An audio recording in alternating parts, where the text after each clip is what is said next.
Hello YouTube, welcome back to the channel, welcome back to Rusky Wellshit. Quick update.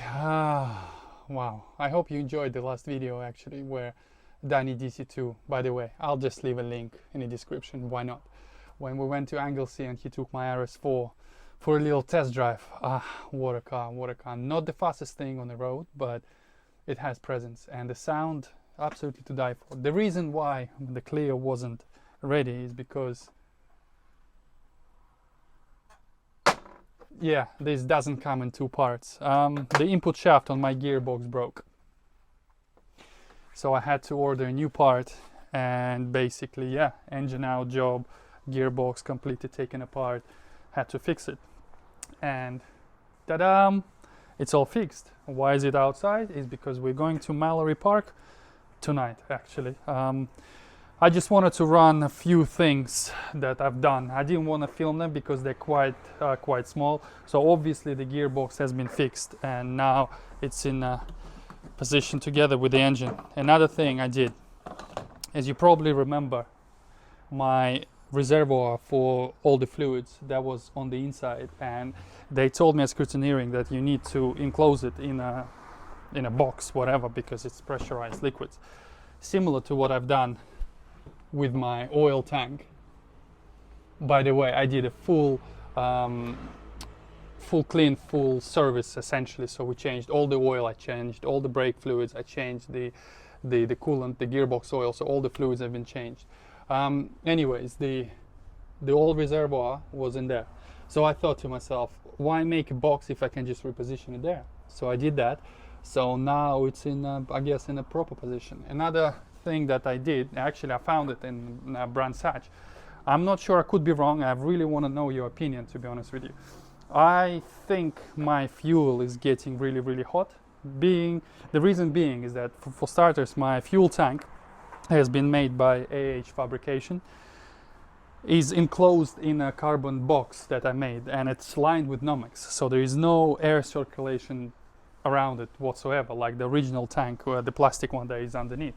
So all the fuel, when it gets really hot, because obviously the fuel rail is aluminium and all of this gets really hot in here, so all the hot fuel just goes back into the tank, and it's only 30-liter tank, and especially when I'm running low on fuel, let's say 10 liters, 15 liters, it's really not that difficult to heat it up. So what I've been reading is that apparently there is such a thing, usually on carb cars, fuel boiling and stuff like that, so it just starts bubbling and stuff on the inside, so it was leaning out. So anyways, I put a cooler, a little petrol cooler. It's only a 7-row Mocal cooler, and we have a Naka duct. You know how much I love a Naka duct.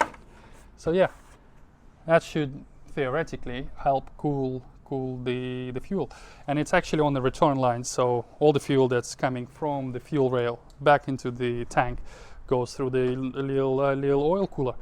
Well, it's not really oil cooler. Well, it is an oil cooler, but now it's a fuel cooler. What else did I do? So we talked about those two things. That's it, really? That's it. I think we're ready. I think we're ready for Mallory. So time to go and get a trailer so I can put it. Another thing I wanted to show you. Yeah. Those are the new tires. I'm gonna try and run 245 40 15. I figure 225 is good, what I have at the moment, but 245 should be even more grip, because I found, especially at Alton Park, maybe because the tarmac was really hot, but I think I found the limit of grip. It would start to push. I mean, I don't know, every little helps, I guess. So yeah, sorry for this really quick and short update, but I just thought that you would like to know that the car is up and running, everything is good. Another thing I wanted to show you, completely forgot. Let me see if I can actually get underneath. Yeah, you see that bracket, this one? Because of a dry sump, the plate originally supposed to bolt to the sump. There's two bolts that it bolts to, but because of my dry sump, it doesn't have those. So I figure And actually, I did post this question in Facebook, one of the Facebook groups with sort of fabricators and stuff like that, and they said that the one of the likelihoods of the shaft failing is because there was a misalignment on the plate and the block, and I think it could have been flexing ever so slightly at the bottom.